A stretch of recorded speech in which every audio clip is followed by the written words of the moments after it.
Hello，又係我 Kelly，唔知你係咪曾經同我一樣，塊面到下晝都油到可以煎蛋，跟住就即刻揾控油產品諗住吸走啲油分。Stop，原來我哋都搞錯晒。好多時皮膚係因為底層太乾，先會瘋狂出油嚟自我保護。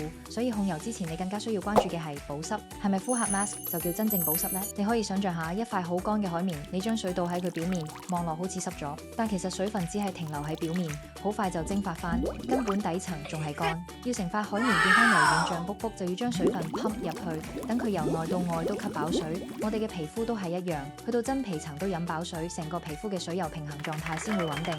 點樣將水分值送到真皮層？好多人可能都會諗到打水光針，冇錯，佢係有效，但係打針唔多唔少都會痛，仲要有恢復期，可能會瘀，亦可能會細菌感染，而且一定要揾專業人士操作，價錢都唔平。